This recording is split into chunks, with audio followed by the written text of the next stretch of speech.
स्वागत है आपका हमारे YouTube चैनल पर। हम अभी जो है एक एक महत्वपूर्ण प्रश्नों को देखेंगे। सवाल है कि जवाहर सुरंग नाम किस प्राकृतिक पर्वतीय दर्रे को दिया गया है। दर्रा कहते किसे हैं? तो दर्रा कहते हैं कि दो पहाड़ों के बीच जो प्राकृतिक रूप से बने हुए रास्ते होते हैं। अगर मान लीजिए इस तरह से कोई पहाड़ है और इन दो पहाड़ों के बीच जो है प्राकृतिक रूप से जो रास्ते बने होते हैं, ये जो रास्ता बना है इसे ही दर्रा के नाम से जाना जाता है। तो कह रहा है कि जवाहर सुरंग किस प्राकृतिक पर्वतीय दर्रे को दिया गया, तो इसका ऑप्शन सी करेक्ट आंसर हो जाएगा कि जवाहर सुरंग जो है यह बनिहाल दर्रे को कहा गया है। किसको कहा गया है? बनिहाल दर्रे को कहा गया है, जो जम्मू को श्रीनगर से जोड़ने का काम करता है। बनिहाल दर्रा किसको जोड़ता है? तो जम्मू को श्रीनगर से जोड़ने का काम करता है यह। और इसका जो निर्माण हुआ, यानी इसको जो नाम दिया गया, यह 1956 में इसको नाम दिया गया था। जम्मू को श्रीनगर से जोड़ने का काम करता है बनिहाल दर्रा, और इसी को जवाहर सुरंग के नाम से जानते हैं। 1956 में इसे जवाहर सुरंग नाम दिया गया। सवाल अगले की ओर बढ़ते हैं। सवाल अगला है कि नाथुला दर्रा किस राज्य में स्थित है। तो यह जो है NCERT से रिलेटेड हम सभी प्रश्नों को लाए हैं। ये सारे प्रश्न जो है हम NCERT की किताबों से निकाल के लाए हैं आपके लिए। नाथुला दर्रा जो है यह भारत के सिक्किम राज्य में स्थित है, इसलिए इसका दूसरा का ऑप्शन सी करेक्ट आंसर होगा कि नाथुला दर्रा जो है वह सिक्किम राज्य में स्थित है। इसी दर्रा से होकर के जो है चीन से ये रेशम का व्यापारिक मार्ग था, तो ये रेशम के व्यापारिक मार्ग के रूप में भी जाना जाता है। सिक्किम राज्य में स्थित है नाथुला दर्रा। सिक्किम राज्य में ही भारत में हिमालय की जो सर्वोच्च चोटी है कंचनजंगा जो है यह सिक्किम राज्य में ही स्थित है। कंचनजंगा भारत में हिमालय की सर्वोच्च चोटी के रूप में जानी जाती है। और अगर पूरे भारत की चोटी की बात करें तो भारत की यह दूसरी सबसे बड़ी शिखर है। भारत की पहली बड़ी चोटी जो है K2 है, गाडविन ऑस्टिन, और दूसरी है जो कंचनजंगा है, जो कि सिक्किम राज्य में ही स्थित है। और नाथुला दर्रा भी सिक्किम राज्य में ही स्थित है। अगले प्रश्न की ओर बढ़ते हैं। सवाल अगला है कि जोजिला दर्रा किससे किसको जोड़ता है। जो ऑप्शंस है हमारे पास कि जोजिला दर्रा जोड़ता है श्रीनगर और लेह को, कलिम्पोंग और लहासा को, चंबा और स्पीति को, अरुणाचल प्रदेश और लहासा को। तो जोजिला दर्रा जो स्थित है दोस्तों, यह जम्मू कश्मीर में स्थित है, अर्थात ये जो जोड़ने का काम करता है। ये तीसरा का जो है ऑप्शन ए के रूप में उत्तर सही होगा कि यह श्रीनगर और लेह को जोड़ने का काम करता है। लेह लद्दाख में जो स्थित है, तो श्रीनगर और लेह को जोड़ने का काम जो है जोजिला दर्रा करता है। ऑप्शन ए करेक्ट आंसर है। नेक्स्ट प्रश्न की ओर बढ़ते हैं। इससे पहले हम आपसे एक बार रिक्वेस्ट करते हैं कि अगर आप हमारे चैनल पर नए हैं तो प्लीज़ चैनल को सब्सक्राइब कर लीजिए। अगर यह क्लास आपको पसंद आ रहा है तो आप इसे लाइक करते हुए दोस्तों के बीच भी शेयर कीजिए। हम इसमें जो है महत्वपूर्ण ऐसे प्रश्नों को कवर करेंगे जो हर परीक्षाओं में बार बार पूछे जाते हैं, और बार बार पूछे जाने के कारण ये सारे इंपॉर्टेंट प्रश्न हैं। और ये सारे प्रश्न जो है हम NCERT की किताबों से लेकर के आए हैं आपके लिए। सवाल है कि पालघाट दर्रा निम्नलिखित में से किन दो राज्यों को जोड़ता है। तो दक्षिण भारत में तीन प्रमुख दर्रे हैं, एक थालघाट है, पालघाट है और भोरघाट है, जिसमें से थालघाट और भोरघाट दर्रा जो है यह महाराष्ट्र राज्य में स्थित है। वहीं पालघाट दर्रा जो है ये दक्षिण भारत की जो दो प्रमुख राज्य हैं, यानी ये जो जोड़ने का काम करता है, यह केरल को तमिलनाडु से जोड़ने का काम करता है। ऑप्शन जो है ए के रूप में करेक्ट आंसर जाना जाएगा कि पालघाट दर्रा जो है यह केरल को तमिलनाडु से जोड़ने का काम करता है। नेक्स्ट प्रश्न की ओर बढ़ते हैं। सवाल अगला है कि भारत का सबसे ऊंचा बांध कौन सा है। भारत का सबसे ऊंचा बांध जो है यह कौन सा है। हीराकुंड बांध है, भाखरा नंगल बांध है, सरदार सरोवर बांध है और टिहरी बांध है। तो इसमें से पांचवा का जो ऑप्शंस है वो करेक्ट आंसर के रूप में उत्तर डी जाना जाएगा कि यह टिहरी बांध जो है यह भारत का सबसे ऊंचा बांध है। भारत का सबसे ऊंचा बांध है जो भागीरथी पर, किस पर? भागीरथी पर जो है यह बांध बनाया गया है। इसकी ऊंचाई जो है यह 260 मीटर ऊंचा है। कितना है? 260 मीटर ऊंचा टिहरी बांध है। अगर हम लोग हीराकुंड बांध की बात करें तो यह बांध जो है यह महानदी पर बनाया गया है और ये उड़ीसा में है। कहाँ है हीराकुंड बांध? महानदी पर उड़ीसा में है और इसका निर्माण जो है 1957 में हुआ है। यह भारत की सबसे लंबी बांध है, सबसे लंबी बांध है, यानी 25.8 किलोमीटर लंबाई में फैला यह बांध है। महानदी पर स्थित हीराकुंड बांध उड़ीसा में, कौन सी बांध है? हीराकुंड बांध महानदी पर उड़ीसा में है, जो कि 25.8 किलोमीटर है। भारत का सबसे लंबा नदी बांध है। इसका निर्माण 1957 में हुआ है। उसके बाद भाखरा नंगल बांध है, जो HP यानी हिमाचल प्रदेश में स्थित है और यह भारत का सबसे ऊंचा गुरुत्वीय बांध है। गुरुत्वीय बांध याद रखिएगा, सबसे ऊंचा बांध के नाम से टिहरी बांध जाना जाएगा और सबसे ऊंचा गुरुत्वीय बांध के नाम से जो है यह भाखरा नंगल बांध जाना जाएगा। इसकी ऊंचाई जो है 226 मीटर है। इसकी ऊंचाई कितनी है? 226 मीटर है। सबसे ऊंचा गुरुत्वीय बांध है और यह सतलज नदी पर बनाया गया है। किस पर है? भाखरा नंगल बांध सतलज नदी पर है। वहीं नर्मदा नदी पर गुजरात में स्थित सरदार सरोवर बांध है, GJ गुजरात, जो कि नर्मदा नदी पर स्थित है सरदार सरोवर बांध। इस प्रकार इससे अगर कोई भी अब प्रश्न आएगा तो आपसे नहीं छूटेगा। हम सभी प्रश्नों को ऐसे ही आपको डिटेल्स में बताते हुए आगे बढ़ेंगे। सवाल अगला है कि चिल्का झील जो है यह किस राज्य में स्थित है? तो दोस्तों यह चिल्का झील जो है यह खारे पानी की सबसे बड़ी झील है। यह झील जो है किस राज्य में स्थित है? तो यह झील स्थित है उड़ीसा राज्य में। किस राज्य में स्थित है? उड़ीसा राज्य में। छठा का ऑप्शन C करेक्ट आंसर होगा। उड़ीसा राज्य में ही जो है कौन सा जगह अभी हम आपको बताए थे, तो उड़ीसा राज्य में ही महानदी पर जो है स्थित था बांध। और यहाँ जो है ये चिल्का झील ये भी उड़ीसा राज्य में ही स्थित है, जो खारे पानी का सबसे बड़ा लगून झील है। अगला है कि केंद्र सरकार द्वारा नई वन नीति जो है ये की घोषणा किस वर्ष की गई थी? केंद्र सरकार के द्वारा जो नई वन नीति की घोषणा है यह निम्नलिखित में से किस वर्ष की गई है? तो इसका सही उत्तर है कि 1988 ईस्वी में केंद्र सरकार के द्वारा नई वन नीति की घोषणा की गई थी। ऑप्शन C के रूप में सही उत्तर जाना जाएगा। अगले प्रश्न की ओर बढ़ते हैं। सवाल अगला है कि भारत में वृक्षारोपण उत्सव, जिसे वन महोत्सव के नाम से जाना जाता है, के जन्मदाता कौन है? भारत में जो है वृक्षारोपण जो जिन्हें हम वन महोत्सव के नाम से जानते हैं, उसके जन्मदाता जो है KM मुंशी हैं, यानी ऑप्शन C 8वां नंबर प्रश्न का सही उत्तर के रूप में ऑप्शन C जाना जाएगा। सवाल अगला है कि भारत का कुल भौगोलिक क्षेत्रफल जो 32,87,263 वर्ग किलोमीटर है, या इसे शॉर्ट में अगर बात किया जाए तो भारत का कुल भौगोलिक क्षेत्रफल आप देखिएगा कि 32.8 लाख वर्ग किलोमीटर कहलाता है, या फिर आप इसको 32,87,263 पूरा याद रखिए वर्ग किलोमीटर है। यह कितने प्रतिशत भाग पर वन एवं वनाच्छादित क्षेत्र का विस्तार पाया जाता है? यानी भारत के कुल भौगोलिक क्षेत्रफल का कितना प्रतिशत भूभाग पर वन का विस्तार है, ये पूछा जा रहा है प्रश्न में कि भारत का जो कुल भौगोलिक क्षेत्रफल है 32.8 लाख वर्ग किलोमीटर, इसमें से कितने प्रतिशत भूभाग पर वन है? तो इसका 9वां का जो सही उत्तर है ऑप्शन डी है कि 24.16% भाग पर जो है वन है। और सबसे अधिक वन जो है भारत में अगर जिस राज्य में है इसमें वो राज्य है कौन सा? वो राज्य है MP यानी मध्य प्रदेश।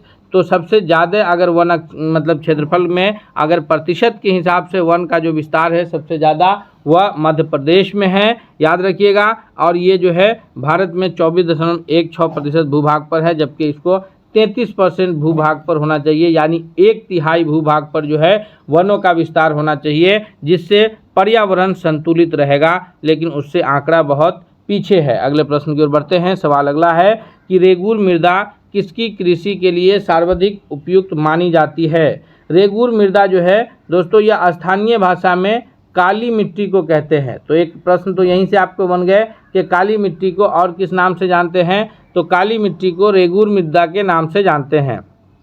काली मिट्टी में सबसे अधिक कपास की खेती की जाती है, जिसको सुनहरा रेशा के नाम से जानते हैं। अर्थात यहाँ पर 10वां नंबर प्रश्न का ऑप्शन बी करेक्ट आंसर हो जाएगा कि रेगुर मृदा जो सर्वाधिक रूप से कपास की खेती के लिए उपयुक्त मानी जाती है। रेगुर मृदा जो है किसकी खेती के लिए मानी जाती है? तो यह कपास की खेती के लिए सबसे अधिक उपयुक्त मानी जाती है। अगले प्रश्न की ओर बढ़ते हैं। सवाल अगला है कि लाल मिट्टी के संबंध में कौन सा कथन असत्य है?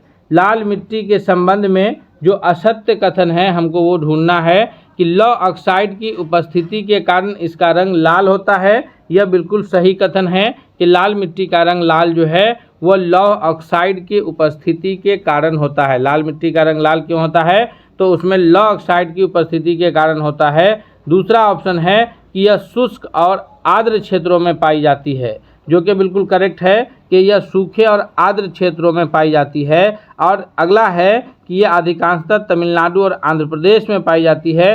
तो यह भी ऑप्शन सही है कि आप जब उस एरिया में जाएंगे तो वहाँ की मिट्टी आपको लाल मिट्टी मिलेगी। लेकिन अगला जो ऑप्शन है कि यह मिट्टी नदी घाटियों में पाई जाती है, यह बिल्कुल गलत है। अर्थात 11वां का ऑप्शन डी करेक्ट आंसर के रूप में उत्तर जाना जाएगा। अगले प्रश्न की ओर बढ़ते हैं। नेक्स्ट सवाल है 11 के बाद 12वां है कि सिंधु घाटी की सभ्यता कहाँ तक विस्तृत थी। दोस्तों, अब तक जो प्रश्न हम देख रहे थे वो सारे प्रश्न भूगोल से रिलेटेड थे। अब जो प्रश्न हमारे स्क्रीन पर आए हैं यह प्राचीन भारत यानी इतिहास के प्रश्न हैं। इतिहास में हम प्राचीन और उसके बाद जो है मध्यकाल और फिर जो है आधुनिक भारत, सभी इतिहासों को एक एक करके हम देखेंगे और सारे जो प्रश्न जो सबसे ज़्यादा बनते हैं परीक्षाओं में उसको हम कवर करेंगे सीरीज में। आपको इसके बाद अगला सीरीज मिलता रहेगा। इसलिए आपसे रिक्वेस्ट है कि अगर आप हमारे चैनल पर नए हैं, चैनल को आपने अब तक सब्सक्राइब नहीं किया है तो प्लीज़ आप चैनल को सब्सक्राइब कर लीजिए। साथ ही साथ अगर आपको यह क्लास पसंद आ रहा है तो इसको लाइक कीजिए और अपने दोस्तों के बीच भी ज़रूर शेयर कीजिए। सिंधु घाटी सभ्यता, जो कि सिंधु और उसकी सहायक नदी पर विस्तृत सबसे प्राचीन सभ्यता है, जिसको हड़प्पा सभ्यता के नाम से भी जाना जाता है। तो यह सभ्यता का विस्तार भारत में अगर बात करें और भारत और संयुक्त भारत यानी जिस वक्त जो है भारत और उस वक्त पाकिस्तान का बंटवारा नहीं हुआ था, तो यह इसका विस्तार जो है दोनों पंजाब यानी हिंदुस्तान में जो पंजाब स्थित है उस पंजाब में भी और पाकिस्तान के पंजाब में, राजस्थान में, गुजरात में, उत्तर प्रदेश में, हरियाणा में, सिंध और बलूचिस्तान में, इन सारे जगहों पर जो है हड़प्पा सभ्यता विस्तृत थी। और इनके साक्ष्य जो है सब अलग अलग जगह पर मिले हैं। जैसे हड़प्पा स्थल खुद जो है वह पंजाब में स्थित है। उसके बाद जो है ये मोहनजोदड़ो जो कि सिंध में स्थित है। उसी प्रकार जो है लोथल जो कि गुजरात में स्थित है। तो ये सारे जगहों पर जो है हमें हड़प्पा सभ्यता के विस्तृत होने का साक्ष्य मिला है। तो ऑप्शन डी करेक्ट आंसर होगा। अगले प्रश्न की ओर बढ़ते हैं। सवाल अगला है कि सिंधु घाटी सभ्यता में घोड़े के अवशेष कहाँ से मिला है, यानी किस जगह से, किस स्थल से यह जानकारी मिली है घोड़े के बारे में। तो 13वां नंबर प्रश्न का जो सही उत्तर है वो ऑप्शन ए है कि सुतकोटडा से जो है वह हमें घोड़े के अवशेष प्राप्त हुए हैं। घोड़े के होने के जो अवशेष है वह हमें सुतकोटडा से प्राप्त हुए हैं। कहाँ से प्राप्त हुए हैं? सुतकोटडा से। ऑप्शन ए करेक्ट आंसर है। नेक्स्ट प्रश्न की ओर बढ़ते हैं। सवाल अगला है कि निम्नलिखित में से किस पदार्थ का उपयोग हड़प्पा काल की मुद्राओं के निर्माण के में मुख्य रूप से किया गया था। जी हाँ, निम्नलिखित में से किस पदार्थ का उपयोग जो है हड़प्पा काल में मुद्राओं के निर्माण में मुख्य रूप से किया गया था। तो 14वां नंबर प्रश्न का जो बिल्कुल सही उत्तर है दोस्तों वो ऑप्शन ए के रूप में जाना जाएगा कि सेल खड़ी का प्रयोग जो है वह हड़प्पा काल में मुद्राओं के उपयोग के लिए किया गया था। अगले प्रश्न की ओर बढ़ते हैं। नेक्स्ट सवाल है हमारे स्क्रीन पर कि हड़प्पा सभ्यता किस युग की सभ्यता है, यानी वो पाषाण काल की सभ्यता है, पूरा पाषाण काल की सभ्यता है या नवपाषाण काल की सभ्यता है। तो हड़प्पा, ये प्रश्न ऐसे हैं कि बार बार ये प्रश्न पूछे जाते हैं हड़प्पा सभ्यता किस युग की सभ्यता है, तो इसको हम इग्नोर नहीं कर सकते हैं। यह हड़प्पा सभ्यता जो है यह कांस्य युगीन सभ्यता है, यानी उस सभ्यता के लोगों को जो है कांस्य धातु के बारे में विस्तृत जानकारी उपलब्ध थी। उस सभ्यता के लोगों को कांस्य धातु के बारे में विस्तृत जानकारी उपलब्ध थी। अर्थात हड़प्पा सभ्यता जो है वह एक कांस्य युगीन सभ्यता है। ऑप्शन ए करेक्ट आंसर है 15वां का। अगले प्रश्न की ओर बढ़ते हैं। सवाल है कि निम्नलिखित विद्वानों में से हड़प्पा सभ्यता का सर्वप्रथम खोजकर्ता कौन है।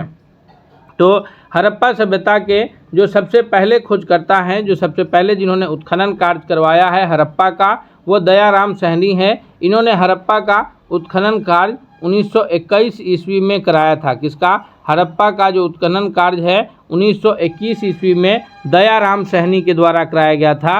अर्थात ऑप्शन डी इसका सबसे करेक्ट आंसर है। अगला प्रश्न है कि हर्यक वंश जो शासक को कुनिक कहा जाता है। हर्यक वंश के किस शासक को कुनिक कहा जाता है? हर्यक वंश का कौन सा शासक कुनिक कहलाता है? तो याद रखिएगा कि हर्यक वंश जो है यह मगध साम्राज्य का सबसे पहला वंश है। मगध साम्राज्य जो कि 16 महाजनपदों में से सबसे शक्तिशाली महाजनपद हुआ है मगध साम्राज्य, जिसकी स्थापना जो है यह शुरुआती जो दौर में राजधानी थी मगध साम्राज्य की वो राजगिरी, या जिसको अभी आधुनिक हम राजगीर के नाम से जानते हैं, तो राजगिरी में मगध साम्राज्य की राजधानी थी। यह मगध साम्राज्य का पहला वंश था हर्यक वंश, और हर्यक वंश के शासक जो है ये अजातशत्रु हैं, जिनको कुनिक कहा जाता है। हर्यक वंश के कौन से शासक हैं? तो अजातशत्रु हैं, जिनको कुनिक कहा जाता था। याद रखिएगा, हर्यक वंश के ही शासक उदयन हुए हैं, जिन्होंने पाटलिपुत्र की स्थापना की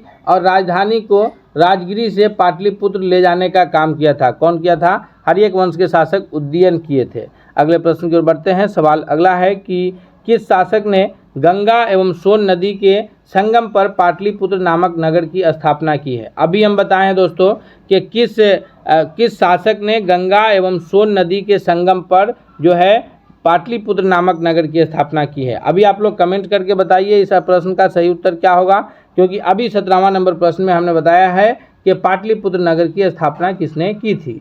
सवाल अगला है कि शिशुनाग वंश का वह कौन सा शासक था जिसके समय में वैशाली में द्वितीय बौद्ध संगीति का आयोजन हुआ है? तो शिशुनाग वंश के शासनकाल में बौद्ध संगति, दूसरी बौद्ध संगीति का आयोजन हुआ है। प्रमुख 4 बौद्ध संगीतियाँ हुए हैं, जिसमें से पहला बौद्ध संगीति जो है वह राजगीर में हुआ है, याद रखिएगा। दूसरा का आपको दे रहा है कि वैशाली में हुआ है। तीसरा बौद्ध संगीति भी याद रखिए आप कि पाटलिपुत्र में हुआ है, और चौथा बौद्ध संगीति भी याद रखिए पाटलिपुत्र में तीसरा हुआ है, और चौथा जो है वह कश्मीर, कुंडलवन कश्मीर में हुआ है। तो ये 4 स्थल पर अलग अलग समय में 4 बौद्ध संगीतियाँ हुए हैं, जिसमें से दूसरी बौद्ध संगीति कालाशोक के समय में जो है यहाँ हुआ है, कालाशोक के समय में वैशाली में हुआ है।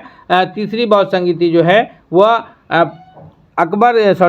तीसरी बौद्ध संगीति जो है अशोक के शासनकाल में पाटलिपुत्र में हुआ है। तीसरी बौद्ध संगीति अशोक के शासनकाल में पाटलिपुत्र में हुआ है, और चौथी बौद्ध संगीति जो है वह कुंडलवन कश्मीर में कनिष्क के शासनकाल में हुआ है। चौथी बौद्ध संगीति किसमें? कुंडलवन कश्मीर में कनिष्क के शासनकाल में हुआ है। अगले प्रश्न की ओर बढ़ते हैं। सवाल अगला है कि जातक किसका ग्रंथ है? जातक जो है यह मुख्य रूप से किसका ग्रंथ है? वैष्णव समाज का, जैन, बौद्ध और शैव का। तो इसका सही उत्तर 20वां का ऑप्शन सी होगा कि जातक जो है यह बौद्ध समाज का प्रमुख ग्रंथ है। ऑप्शन सी के रूप में बिल्कुल करेक्ट आंसर जाना जाएगा। अगले प्रश्न की ओर बढ़ते हैं। सवाल अगला है कि क्षेत्रफल की दृष्टि से बिहार का स्थान क्या है? दोस्तों अभी हम लोग भूगोल और इतिहास के बाद बिहार स्पेशल प्रश्नों को देख रहे हैं। सारे प्रश्न जो है आपको बहुत ही इम्पोर्टेंट है, इसलिए आपसे रिक्वेस्ट है कि अगर आप चैनल पर नए हैं तो प्लीज़ चैनल को जरूर सब्सक्राइब कीजिए, और अगर आप को यह क्लास पसंद आ रहा है, आप इससे फ़ायदा उठा रहे हैं, तो आप इसे दोस्तों के बीच शेयर कीजिए ताकि वो लोग भी आपके इस शेयर से फ़ायदा उठा सकें। क्षेत्रफल की दृष्टि से बिहार का स्थान पूछा जा रहा है, तो तेलंगाना के बंटने के बाद बिहार की जो स्थिति है वो क्षेत्रफल की दृष्टि से अभी 12वीं है, यानी ऑप्शन बी करेक्ट आंसर है कि बिहार क्षेत्रफल की दृष्टि से 12वें नंबर पर है। 2011 के जनगणना की दृष्टि से बिहार की स्थिति तीसरी है, यानी बिहार जो है क्षेत्रफल की दृष्टि से 12वां नंबर पे है और जनसंख्या की दृष्टि से तीसरे नंबर पर है। वहीं जनसंख्या अगर घनत्व की बात करें, जो कि 2011 की जनगणना के अनुसार ही जनसंख्या घनत्व की दृष्टि से भारत प्रथम स्थान पर है, क्योंकि भारत में 1 वर्ग किलोमीटर में 1106 लोग रहते हैं। भारत में 1 वर्ग किलोमीटर में 1106 लोग निवास करते हैं। अगले प्रश्न की ओर बढ़ते हैं। सवाल अगला है कि टीपू सुल्तान की राजधानी थी। टीपू सुल्तान की राजधानी जो है वह कहाँ थी? तो 22वां का जो करेक्ट आंसर होगा कि टीपू सुल्तान की राजधानी श्रीरंगपट्टनम में थी। कहाँ थी? श्रीरंगपट्टनम में, जो कि जगह स्थित है कर्नाटक राज्य में। 22 का ऑप्शन ए करेक्ट आंसर है। सवाल अगला है कि द्वैध शासन नीति को किसने समाप्त किया था? जो द्वैध शासन नीति चली थी, यानी बंगाल में जो दोहरी शासन व्यवस्था चली थी कि जो मामले फौजदारी के होते थे वो बंगाल के नवाब देखते थे, और जो लगान से संबंधित सिविल का मामला होता था वो अंग्रेज अधिकारी देखते थे। तो ये द्वैध शासन व्यवस्था जो बंगाल में चली, इसको समाप्त करने का जो श्रेय जाता है वह जाता है वारेन हेस्टिंग्स को, कि इसने इसे समाप्त किया था। ऑप्शन सी इसका करेक्ट आंसर है। अगले प्रश्न की ओर बढ़ते हैं। सवाल है कि सती प्रथा का अंत तथा ठगी प्रथा को समाप्त करने का श्रेय किसको जाता है। दोस्तों, राजा राम मोहन राय के प्रयास से सती प्रथा का अंत 1829 ईस्वी में सती प्रथा का उन्मूलन होता है, यानी सती प्रथा को बैन किया जाता है अंग्रेज अधिकारी के द्वारा पत्र निकाल करके। तो सती प्रथा का अंत और ठगी प्रथा को समाप्त करने का जो श्रेय जाता है वो भारत के प्रथम गवर्नर जनरल, भारत के, उससे पहले बंगाल के गवर्नर जनरल हुआ करते थे, तो भारत के प्रथम governor general Lord William Bentinck को जाता है। ऑप्शन बी इसका करेक्ट आंसर होगा, याद रखिएगा। अगले प्रश्न की ओर बढ़ते हैं। सवाल अगला है कि निम्नलिखित में से कौन सुमेलित नहीं है। जो भारत में 3 प्रकार की कर व्यवस्थाएं हुई उसमें से एक था अस्थाई बंदोबस्त, जो कि बिहार, बंगाल आदि प्रांतों में लगाया गया था। यह कौन सुमेलित नहीं है पूछा जा रहा है प्रश्न। तो ये जो है लॉर्ड कॉर्नवालिस के द्वारा अस्थाई बंदोबस्त बिहार, बंगाल के क्षेत्रों में लगाया गया था, बिल्कुल सही है। लॉर्ड वेलेस्ली के द्वारा सहायक संधि को जो है शुरू किया गया था, यह भी सही है कि लॉर्ड वेलेस्ली ने जो है सहायक संधि की शुरुआत की थी। और उसके बाद जो है वारेन हेस्टिंग्स लॉर्ड हेस्टिंग्स के द्वारा द्वितीय अंग्ल मराठा युद्ध हुआ, यह गलत है। लॉर्ड विलियम बेंटिक ने 1829 का 17वां रेगुलेशन पास किया था और इसमें जो है सती प्रथा को बैन किया था, यह भी करेक्ट है। तो इनकरेक्ट जो है, जो सुमेलित नहीं है, वो ऑप्शन सी है, लॉर्ड हेस्टिंग्स द्वितीय अंग्ल मराठा युद्ध। अगले प्रश्न की ओर बढ़ते हैं। नेक्स्ट सवाल है 25 के बाद 26 है कि वर्ष 1853 ईस्वी में लॉर्ड डलहौजी ने जो पहली टेलीग्राफ लाइन शुरू की वह किसके बीच थी। याद रखिएगा, टेलीग्राफ लाइन पूछा जा रहा है। 1853 में रेलवे की भी शुरुआत हुई है, उस वक्त भी लॉर्ड डलहौजी का ही शासनकाल था। तो ट्रेन जो है वह मुंबई से थाने के बीच चली थी पहली ट्रेन, लेकिन यहाँ पर टेलीग्राफ है। टेलीग्राफ का शुरुआत जो 2 जगह पर हुआ है वह कलकत्ता से आगरा के बीच हुआ है, यानी 26वां का ऑप्शन डी करेक्ट आंसर हो जाएगा कि टेलीग्राफ की शुरुआत कहाँ से कहाँ हुई है, तो कलकत्ता से आगरा के बीच हुई है। अगला प्रश्न है कि दयानंद सरस्वती द्वारा स्थापित है, यानी दयानंद सरस्वती ने निम्नलिखित में से किसकी स्थापना की है। ब्रह्म समाज, आर्य समाज, प्रार्थना समाज या बहुजन समाज। तो दयानंद सरस्वती के द्वारा आर्य समाज की स्थापना की गई है, ऑप्शन बी करेक्ट आंसर है। और ब्रह्म समाज की स्थापना जो है राजा राम मोहन राय के द्वारा किया गया है। 1828 ईस्वी में राजा राम मोहन राय ने जो है ब्रह्म समाज की स्थापना किया है। वहीं प्रार्थना समाज की स्थापना जो है स्वामी दयानंद सरस्वती के सहजानंद सरस्वती के द्वारा किया गया है, याद रखिएगा। अगला प्रश्न है कि ब्रह्म समाज किस सिद्धांत पर आधारित था। राजा राम मोहन राय ने कलकत्ता में 1828 में ब्रह्म समाज की स्थापना किए थे। कौन किए थे? राजा राम मोहन राय ने 1828 ईस्वी में कलकत्ता में ब्रह्म समाज की स्थापना किए। इसका सिद्धांत क्या था? तो ये जो ऑप्शन है इसमें कि एकेश्वरवाद, बहुदेववाद, अद्वैतवाद और अनीश्वरवाद, यानी ईश्वर को नहीं मानना। तो जो इसका सही जवाब है वो है ए कि एक ईश्वरवाद की जो है सिद्धांत पर यह आधारित था। ये सारे ऑप्शंस जो हैं ये गलत है। सवाल अगला है कि न्यूटन का पहला नियम। अब जो यहाँ से प्रश्न देखेंगे दोस्तों, ये विज्ञान से रिलेटेड प्रश्न होगा। अभी तक जो हम प्रश्न देख रहे थे वो सारे प्रश्न जो है वो कहीं ना कहीं सामाजिक विज्ञान से संबंधित थे, इतिहास के प्रश्न थे, भूगोल के प्रश्न थे, बिहार स्पेशल एक प्रश्नों को देखे हैं। अब जो प्रश्न देख रहे हैं यह साइंस से रिलेटेड प्रश्न है, यानी हम यह कोशिश करेंगे कि हमारा जो सीरीज चलेगा इसमें आपको कोई भी प्रश्न नहीं छूटे और आपकी परीक्षा में आपकी सफलता की गारंटी ले।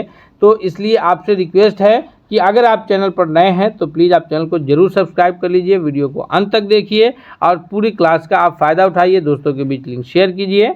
न्यूटन का पहला गति नियम कहलाता है, जिसको जड़त्व का नियम के नाम से जानते हैं। यानी अगर कोई वस्तु स्थिर है तो वह स्थिर रहना चाहती है, और अगर कोई वस्तु गति में है तो गति में रहना चाहती है, यानी वो अपने पोजीशन में बनी रहनी चाहती है। और उस पर अगर हम बाहरी अलग से कोई बल लगाते हैं तो उससे उसके स्थिति में कोई परिवर्तन आता है। इसी को जड़त्व के नियम के नाम से जाना जाता है। तो यहाँ पर 29 का ऑप्शन सी करेक्ट आंसर हो जाएगा कि जड़त्व के नियम से जानते हैं। दूसरे गति नियम से हमें बल की परिभाषा मिलती है, न्यूटन के दूसरे गति नियम से, याद रखिएगा। सवाल अगला है कि बल का मात्रक क्या है। तो बल का एसआई मात्रक जो है वो न्यूटन है। बल का एसआई मात्रक क्या है? न्यूटन है। 30 का ऑप्शन सी करेक्ट आंसर होगा। हालांकि डायनो में भी बल को मापते हैं, लेकिन एसआई मात्रक के रूप में न्यूटन जाना जाता है। सवाल अगला है कि बैक्टीरिया किस समूह में आते हैं। बैक्टीरिया जो है जो बैक्टीरिया कुछ ऐसे हैं जो हमारे लिए लाभकारी भी हैं और कुछ ऐसे बैक्टीरिया हैं जो हानिकारक भी हैं। ये सारे बैक्टीरिया मोनेरा जगत में आते हैं। किस में आते हैं? तो बायोलॉजी में अगर इनका जो कैटेगरी किया गया है, ये सारे बैक्टीरियाओं को मोनेरा जगत में रखा गया है। ऑप्शन ए करेक्ट आंसर है। सवाल अगला है कि एक अणु में परमाणु की संख्या बताने वाला संख्या है। यानी अगर कोई अणु है, अणु कहते हैं कि यौगिक का जो सबसे ये इकाई है, प्रथम इकाई है, वो अणु कहलाता है। यानी जितने भी दो या दो से अधिक ये मिल करके एक यौगिक का निर्माण करते हैं तो उस यौगिक का एक अणु कहलाता है। उसमें अगर दो अणु है तो फिर वो एक से अधिक अणु कहलाएंगे। तो एक अणु है, जैसे अगर हम लोग बात करें H2O तो ये जल का एक अणु है। उसी प्रकार CO2 तो ये कार्बन डाइऑक्साइड का एक अणु है। यहाँ पर 2H2O करेंगे तो दो अणु हो जाएगा, यानी 4 हाइड्रोजन 2 ऑक्सीजन वाला दो अणु होगा। लेकिन चूंकि एक अणु का निर्माण होगा जिसमें हाइड्रोजन 2 और ऑक्सीजन 1 मिलकर के जल का एक अणु निर्माण कर रहा है, तो कह रहा है कि एक अणु में परमाणु की संख्या बताने वाला संख्या कौन सा है? तो परमाणु की संख्या बताने वाला जो संख्या है वो रासायनिक सूत्र है। रासायनिक सूत्र जो H2O है यह जल के एक अणु को बता रहा है। जिससे क्या जानकारी मिल रही है? जिससे जानकारी ये मिल रही है कि जल का एक अणु जो होगा उसमें 2 हाइड्रोजन और 1 ऑक्सीजन होगा। उसी प्रकार अगर हम लोग CO2 की बात करें तो ये भी रासायनिक सूत्र है जो ये बता रहा है कि कार्बन डाइऑक्साइड के एक अणु में कार्बन 1 और ऑक्सीजन की 2 परमाणु होंगे।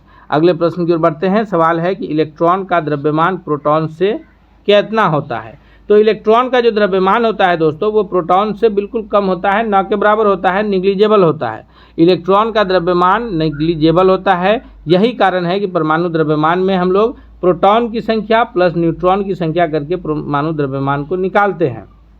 तो यहाँ पर 33 का ऑप्शन सी हो जाएगा कि बहुत कम, यानी एक इलेक्ट्रॉन का द्रव्यमान एक हाइड्रोजन परमाणु के 1/1840 भाग के बराबर होता है। सोचिए कितना छोटा होगा, 1/1840 भाग के बराबर एक इलेक्ट्रॉन का द्रव्यमान होता है हाइड्रोजन परमाणु के द्रव्यमान के।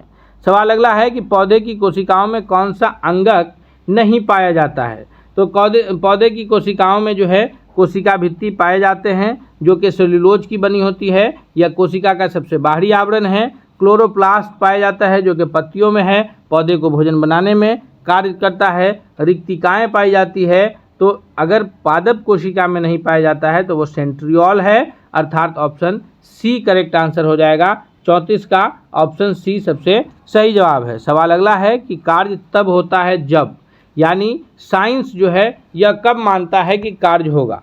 जब आप ग्रामर पढ़ेंगे, चाहे हिंदी इंग्लिश जो भी ग्रामर हो, उसमें आप सिंपली पहचानते हैं कि जैसे बैठना, रोना, खाना, सोना, यानी जहाँ पर भी आपको ना लगता है आप उसे एक्शन वर्ड बोलते हैं, यानी जो है उससे ये पता चलता है कि क्रिया हो रहा है। लेकिन विज्ञान उसके अगेंस्ट बात करता है। विज्ञान क्या कहता है कि कार्य तब होगा, क्योंकि विज्ञान तथ्यात्मक बात करता है, विज्ञान जो है या प्रैक्टिकल बात करता है, और विज्ञान जो है यह कर के सीखने के बाद जो है जानकारी देता है। तो विज्ञान के अकॉर्डिंगली क्या होगा कि कार्य तब होगा जब किसी वस्तु पर बल लगाया जाए और बल लगाने से बल की दिशा में जो है या जिस दिशा में बल लगाया जा रहा है उसमें कुछ विस्थापन हो। यानी अगर हम बल आगे की ओर धक्का देना चाह रहे हैं तो वस्तु में विस्थापन आगे की ओर होना चाहिए, या अगर हम बल लगा के अपनी ओर खींच रहे हैं तो वस्तु में विस्थापन चाहे वो 1 इंच या थोड़ा सा ही क्यों ना हो, विस्थापन होना चाहिए, तब माना जाएगा कि हमारे बल लगाने से कार्य हुआ। अन्यथा तो ऑप्शन बी करेक्ट आंसर है। अन्यथा अगर हम किसी मोटे दीवार पर पूरे सुबह से शाम तक बल लगा रहे हैं और बल लगाने से उस दीवार में एक जगह पर जो अडिग खड़ा है उसमें किसी प्रकार का कोई परिवर्तन नहीं आ रहा है, तो हमारा पूरा दिन बल लगाने पर हमारे ऊर्जा का ह्रास होगा, लेकिन हमारे द्वारा किया गया कार्य शून्य होगा। याद रखिएगा। या हम कोई बोझ लेकर के सर पे खड़े हैं और हम ना ऊपर जा रहे हैं, ना नीचे आ रहे हैं, ना आगे बढ़ रहे हैं, ना पीछे हो रहे हैं, सिर्फ एक बोझ उठा करके सर पे खड़े हैं, वैसी स्थिति में भी कार्य जीरो होगा, ऊर्जा का ह्रास होगा। यानी हम जब बल लगाएं तो बल की दिशा में कुछ न कुछ विस्थापन होना चाहिए तो कार्य माना जाएगा। सवाल अगला है कि ऊष्मा के परिमाण को मापा जाता है। ऊष्मा के परिमाण को जो है किस में मापा जाता है? तो यह जूल में मापा जाता है। ऊष्मा का ऐसा मात्रक जो है जूल के रूप में जाना जाएगा। अगला सवाल है कि किसी परमाणु संख्या 11 है और द्रव्यमान संख्या 23 है, तो न्यूट्रॉन की संख्या निकालनी है। तो बताया है कि जो परमाणु संख्या है परमाणु जो द्रव्यमान संख्या है उसमें इलेक्ट्रॉन की संख्या को हम लोग कंसीडर नहीं करते हैं। जो द्रव्यमान संख्या होता है वो प्रोटॉन और न्यूट्रॉन की संख्या का योग होता है। तो द्रव्यमान संख्या दिया है 23 और प्रोटॉन की संख्या यानी परमाणु संख्या, जिसको प्रोटॉन की संख्या के नाम से जानते हैं।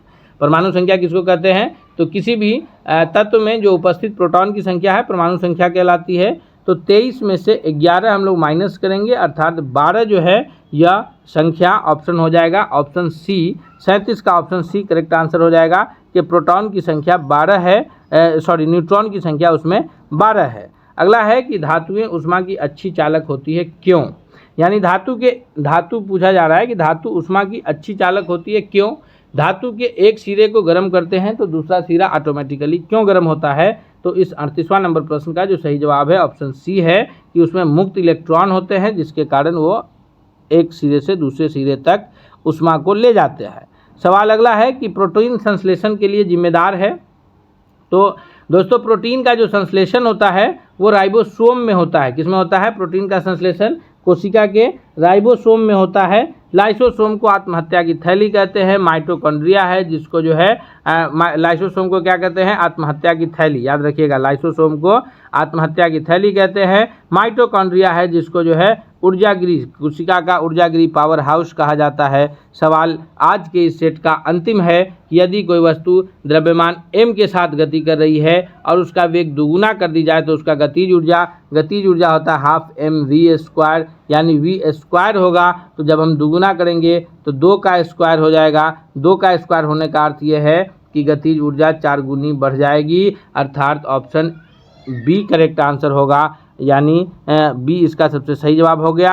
इस प्रकार हम लोग 40 ऐसे महत्वपूर्ण प्रश्नों को देखे हैं जो आपसे बार बार परीक्षाओं में पूछे जाएंगे। इसलिए आपसे रिक्वेस्ट है दोस्तों कि अगर आप हमारे चैनल पर नए हैं तो प्लीज़ आप चैनल को सब्सक्राइब करते हुए बेल आइकन को दबाइए। साथ ही साथ अगर क्लास पसंद आए तो दोस्तों के भी शेयर कीजिए। मिलते हैं अगले सेट के साथ, तब तक के लिए बहुत बहुत धन्यवाद।